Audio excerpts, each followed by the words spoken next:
For years, Ellen DeGeneres built her entire public image on three simple words: be kind. It was her motto, her brand, her identity. Audiences loved her for it. She smiled, she danced, she gave things away, and millions of people tuned in every single day because they believed in what she represented. But behind that smile, behind those studio lights and that signature dance walk, a very different story was quietly taking shape. And now, piece by piece, that story is coming out. Former employees, guests, coworkers, and even people closest to her are speaking up. And what they're describing doesn't just tarnish her reputation. If even a fraction of it is true, it fundamentally changes everything people thought they knew about Ellen DeGeneres. One of the most recent voices to come forward is Kane Allen. If you don't know who he is, here's the short version. He blew up online by reacting to cooking videos. His clips were raw, funny, and completely unfiltered, and people couldn't get enough of them. That energy caught the attention of The Ellen Show, and before long, he went from filming reactions at home to working on one of the biggest daytime television programs in the country.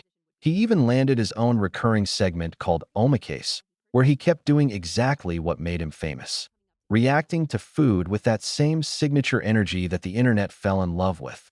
On the surface, it looked like a dream, the kind of story people love to root for.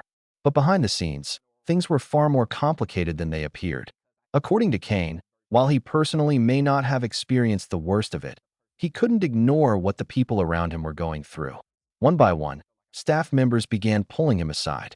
They shared stories about how they were being treated, how disrespected they felt, and how the environment backstage was nothing like what viewers saw on their screens. He described feeling pressure to perform a version of himself that matched what the audience expected rather than who he actually was. And as he spent more time around the production, a pattern became impossible to ignore. He started seeing who got rewarded, who got overlooked, and how little of it had anything to do with talent or hard work. It was about proximity, about who was liked and who wasn't. That realization pushed him to want to speak out. He drafted a statement. Nothing aggressive, nothing accusatory. Just a simple, measured expression of support for the staff members who felt they hadn't been treated fairly. He was clear that it wasn't his personal experience, but that he stood with the people who felt wronged. He was ready to release it. Then his phone rang. The message on the other end was direct, releasing that statement would violate his NDA. Just like that, the statement stayed buried. And looking back on it now, Kane himself put it plainly. There's a difference between being silent and being silenced. And Kane wasn't alone.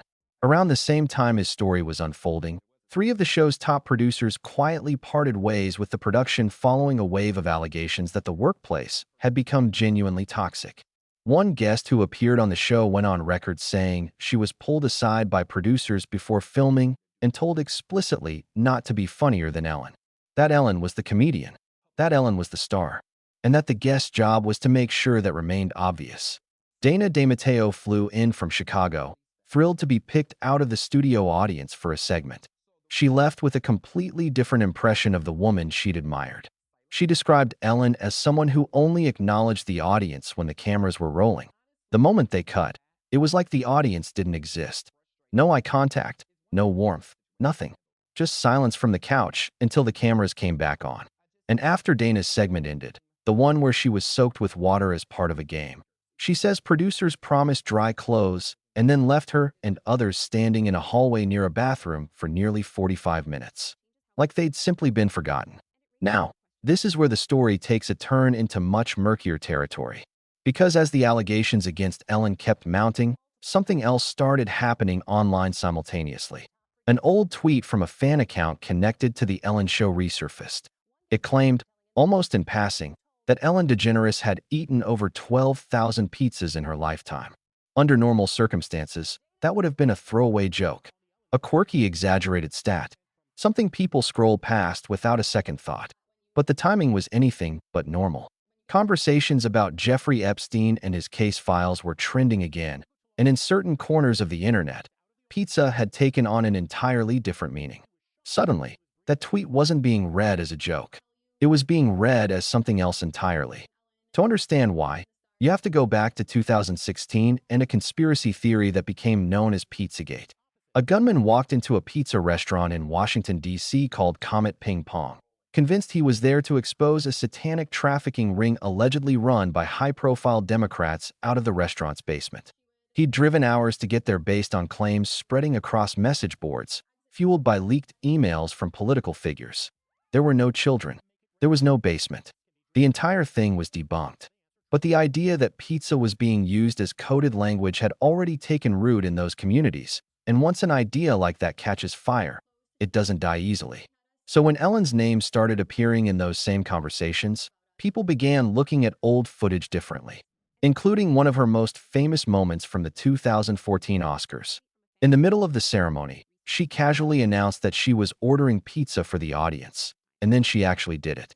Boxes came out, celebrities laughed, slices got passed around, and it became one of the most talked about moments in Oscars history. At the time, it was pure entertainment.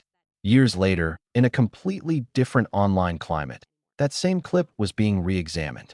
Some commentators called it an inside joke, claimed the laughter meant something more.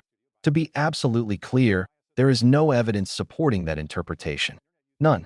The clip is exactly what it appears to be, a lighthearted, spontaneous bit during a live broadcast. But once people start looking for patterns, they find them everywhere, whether they're real or not. And then came a claim so bizarre it almost defies description. A rumor began circulating that a young chess prodigy who had appeared as a guest on The Ellen Show witnessed something deeply disturbing backstage. According to the story, the child walked past Ellen's dressing room, noticed the door slightly ajar, and saw her eating a rotisserie chicken in a way that no human being is physically capable of. The claim was that she dislocated her jaw and swallowed the entire chicken in one motion, then turned and hissed at the child. The kid allegedly ran back to his mother. His mother allegedly didn't believe him. There are no names attached to this story, no dates, no episode records, no documentation of any kind. It is, by every reasonable measure, an unverifiable rumor. But in the current climate surrounding Ellen, it spread. Mixed into all of this were older clips resurfacing with new context. One in particular featured Sean Combs, filmed years before his own serious legal troubles became public. In it, Ellen pressed him about allegations that he had facilitated a meeting between Chris Brown and Rihanna following the highly publicized assault. He tried to sidestep the question initially, then carefully explained that he doesn't judge people, that outsiders rarely know the full truth of what happens inside a relationship, and that he was simply being there as a friend. At the time, it read as a tense but fairly standard celebrity interview. Revisited now, with everything that has since come out about Diddy, the same words land completely differently. People are pulling apart every sentence, analyzing every pause, and drawing new conclusions from an interview that originally generated only mild controversy. Then the story takes its most serious turn. A claim emerged alleging that Ellen DeGeneres was somehow responsible for the death of her former partner, actress Hetchy. Let's be direct, there is no proof of this. No confirmed evidence. No official investigation pointing in that direction. But given everything else circulating, it became part of the larger conversation.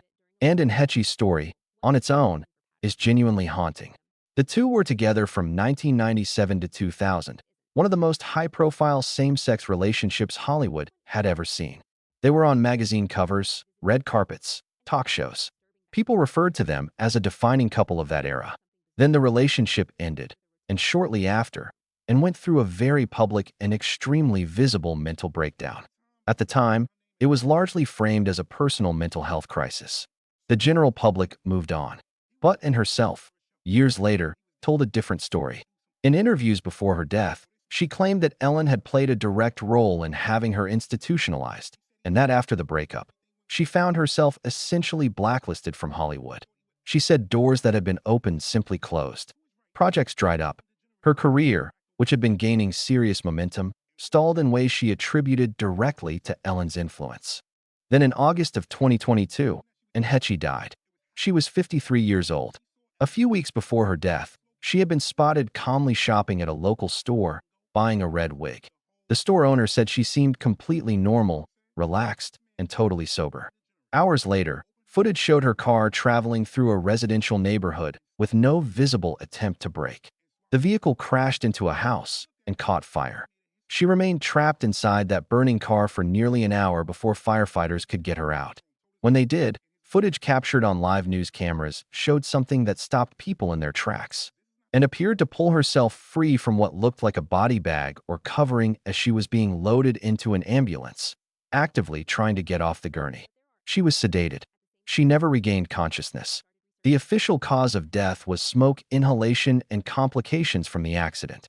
For many people, that's where the story ends. For others, the questions keep piling up. The timeline felt off to them. The circumstances felt unusual. And the fact that Anne had recently begun speaking publicly about her relationship with Ellen, allegedly getting ready to reveal more, only added fuel to a fire that was already burning. People also pointed to Ellen's connections more broadly. Her show had featured Sean Combs multiple times over the years. She'd had other controversial figures through those same studio doors. And when Diddy's arrest made global headlines in September, followed shortly after by a detailed list of charges, Ellen's next move drew enormous attention. She relocated to the United Kingdom. She cut and dyed her hair. The blonde that had been her signature for decades was gone. She cited the political climate in America as her reason for leaving. But the timing, sitting right alongside everything else, was enough for many people online to connect what they believed were very deliberate dots. Meanwhile, people who had worked alongside her in the comedy world were speaking more freely too. One comedian described opening for Ellen back in the 1980s, long before her talk show fame, and then appearing on that same show years later only to have Ellen act like they'd never met. Another recalled a situation involving David Bowie, who had enthusiastically talked about the comedian's outfit the night before during a taping. According to her, Ellen cut the entire exchange from the final broadcast, even though Bowie had gone on at length about it in a genuinely warm and memorable moment. The comedian only found out through a producer who called to apologize. These aren't the kinds of stories that make headlines on their own, but stacked together, alongside everything else, they paint a picture of someone whose public kindness and behind-the-scenes behavior may have been two very different things. And whether you believe the darker theories or not, the documented accounts from real people with real names are hard to dismiss. Former staff, guests, colleagues, all saying versions of the same thing. Whatever the full truth turns out to be, one thing is clear: the Ellen DeGeneres story isn't over. And the public, for the first time, is paying very close attention to the parts that were never meant to be seen. If you made it to the end of this video, drop a comment below and let us know what you think. What part of this stood out most to you? And if you want to keep up with stories like this one, make sure you subscribe and hit the notification bell so you never miss an upload. We'll see you in the next one.